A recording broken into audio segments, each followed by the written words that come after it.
말씀을 통해 주시는 우리 주님의 은총이 이 시간 여러분 모두와 함께 하기를 기원합니다.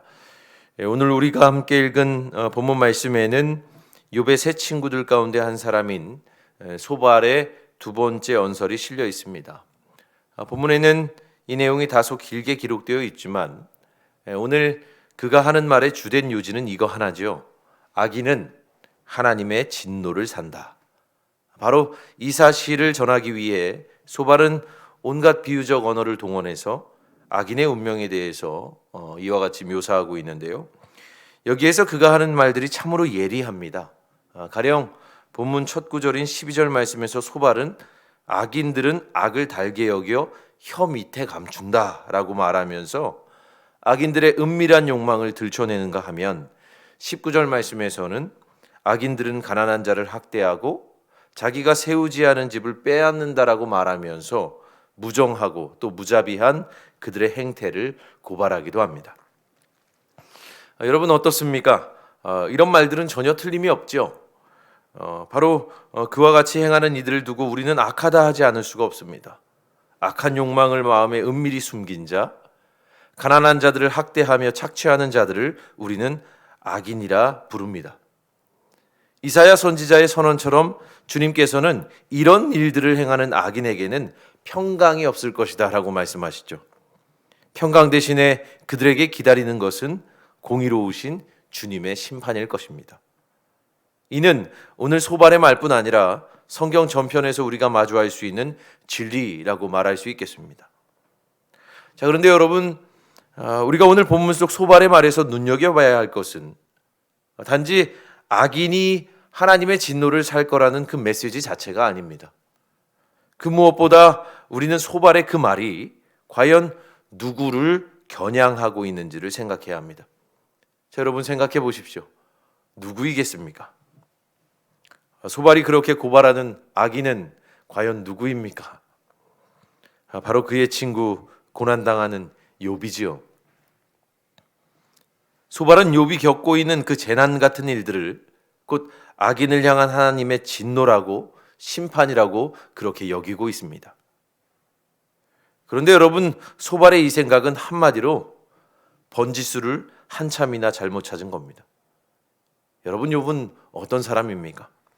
하나님이 당대의 의인이라고 칭찬했던 사람입니다. 악은 그에게서 떠났고 흠잡을 때도 하나 없어서 주님은 사탄에게도 그를 자랑하셨을 정도였지요.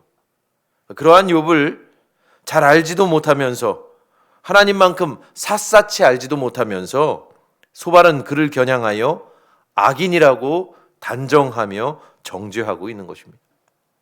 잘못 생각해도 한참 잘못 생각하고 있는 것이지요.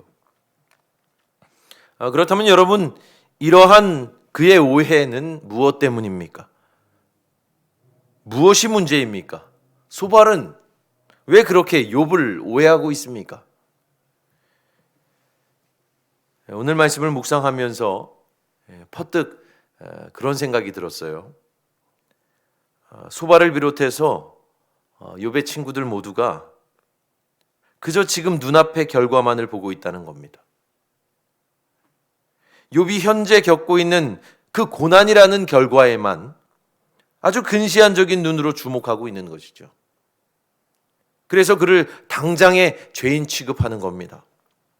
마치 오늘 욥의 삶이 다 끝나기라도 한 것처럼 친구들은 앞다투어 스스로 심판관이 되어서 욥의 삶을 결산하고 평가하려 드는 것이죠.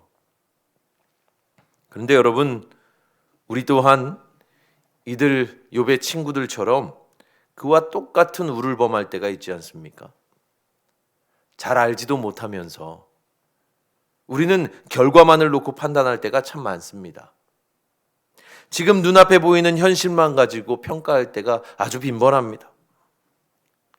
특히 어느 누군가의 삶을 바라볼 때에 더욱 그렇지요. 세상적인 성공을 이룬 사람을 보고는 축복받았다 하고 실패한 것처럼 보이는 일을 두고서는 사필귀정이라고 말할 때가 많습니다. 그러나 여러분 생각해 보십시오. 열심히 공부한 학생이 시험에서 낙방할 수 있는 법이고 매일 땀 흘려 최선으로 훈련한 운동선수가 올림픽에서 메달을 따지 못할 수도 있는 것입니다. 이를 두고 결과가 좋지 못하다고 해서 마치 그가 무언가 잘못된 것처럼 근시안적으로 바라본다면 그것이야말로 참으로 잘못된 생각인 것이죠. 욥의 세 친구들이 터에 있는 지혜론, 곧 인과응보라는 지혜론의 문제가 바로 그것입니다.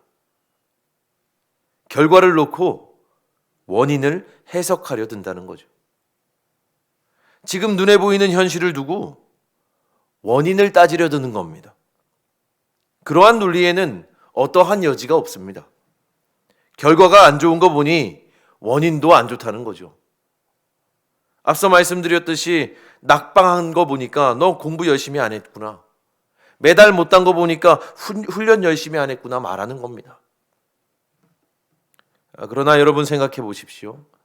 인간의 현실은 그와 같이 단순한 논리로는 해석되지 않는 훨씬 더 복잡하고 모호한 것입니다. 죽도록 땀 흘려 일해도 여전히 가난의 굴레에서 벗어나지 못하는 이들이 세상 도처에 참 많습니다. 논리적으로 납득이 안 됩니다. 자기 몸을 다 바쳐서 선교 현장에서 목회 일선에서 그렇게 헌신하다가 느닷없는 질병과 사고로 비운의 생을 마감하는 성직자들도 있습니다. 그러한 결과들을 두고 우리가 도대체 어떠한 원인을 찾겠습니까? 가난하다고 해서 그저 열심히 일한 죄밖에 없는 일을 두고 여러분 어찌 말하시겠습니까? 질병과 사고로 생을 마감한 이들의 생애를 무엇라 평가할 수 있겠습니까? 그러니 여러분 기도하십시오.